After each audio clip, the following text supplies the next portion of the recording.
There's two different types of democracy promotion. I think the best type of democracy promotion that we do is working with governments who are our allies, who are friendly governments, to support their attempts at creating a better playing field for their citizens to compete with each other, to have access to basic services, and to be more free. The second is probably the most significant, which is the support to private actors within countries that are backsliding democratically.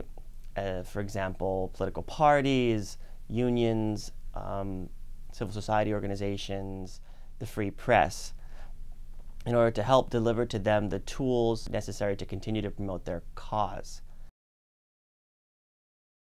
What we're seeing as far as the democratic backsliding in some countries of Latin America, namely Venezuela, Ecuador, Bolivia, Nicaragua, is a result of some missed opportunities from the 80s and the 90s, where these countries, there was a rapid process, there was a rapid evolution of democracy across the hemisphere, and we had the ability in those moments to support these governments as they tried to produce well-being for their citizens. And I think that because we sort of declared mission accomplished in Latin America and walked away and focused our efforts on other parts of the world, I think that these countries were unable to make the necessary reforms coming out of their dictatorships and to level the playing field and allow for a technical judiciary and the nonviolent resolution of conflict and the ability of individuals to organize themselves in different,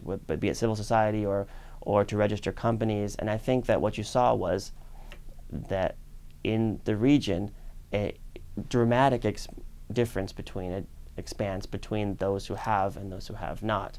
So the Gini coefficients just sort of exploded. And I think that a lot of what we're seeing now is the reaction to people who saw the advent of democracy but yet didn't experience the economic benefit that they assumed would arrive with democracy.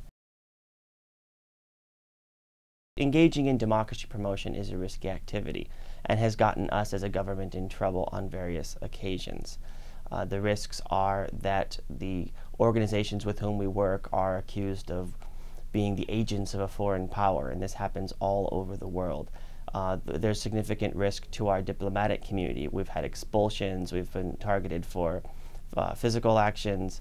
There's the risk to the business sector, where the breaking of a diplomatic relationship with a country causes harm to our business interests in that country.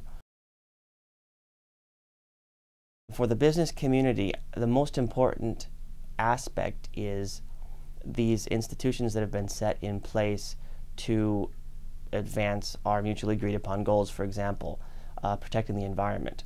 The United States has with the business community has agreed that an example, that the oil companies are not going to exploit any oil reserves in natural parks. This is of untold benefit to the world because it protects our natural areas. Unfortunately, there's countries, for example, China, who've not also held their own businesses to the same threshold of responsibility, and which allows them to go into countries that maybe don't care for their own natural areas as much and exploit the natural resources. And so I think that as business communities, as in democratic countries working together and helping their business communities come to these agreements will allow us to all compete on a level playing field for the betterment of the world.